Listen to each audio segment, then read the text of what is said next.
பாட்டாளி மக்கள் கட்சி எல்லா சாதிக்குமான இடஒதுக்கீடு வென்றெடுத்திருக்குது. விடுதலை சிறுத்தை கட்சி ஒரு இடஒதுக்கீடு சொல்லுங்க.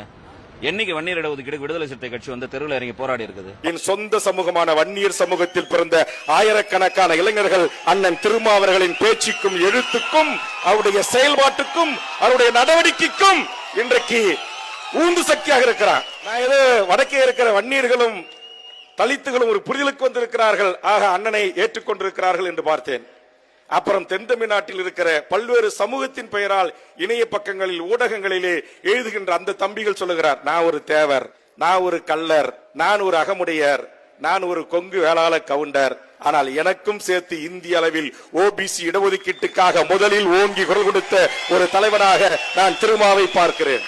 நீங்க எந்த தொலைக்காட்சி எடுத்துங்க, தமிழ்நாட்டில் எந்த விவாத மேடைகள் எடுத்துங்க, எந்த ஆங்கில சேனல் எடுத்துக்க, எங்கள் தலைவன் MCom ML master of law புரட்சியாளருக்கும் பிறகு இன்றைக்கு சட்டத்தினுடைய அத்தனை நுணுக்கங்களையும்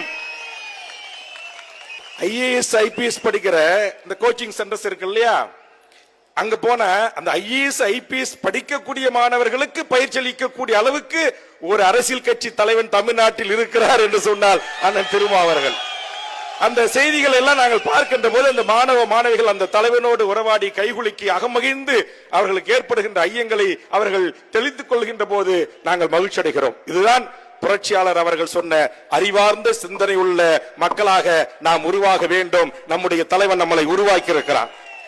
ஒரு காலம் இன்னைக்கு நான் கேட்கிறேன், தமிழ்நாட்டில் எந்த ஒரு அரசியல் கட்சி தலைவர், எந்த ஒரு அரசியல் அமைப்புகள் அல்லது இயக்கங்கள், பெரியாரிய தமிழ் தேசிய ஏனைய அமைப்புகள் இயக்கங்கள் திருமாவை விட்டுவிட்டு தமிழ்நாட்டில் இனி எந்த மேடைகளும் இல்லை.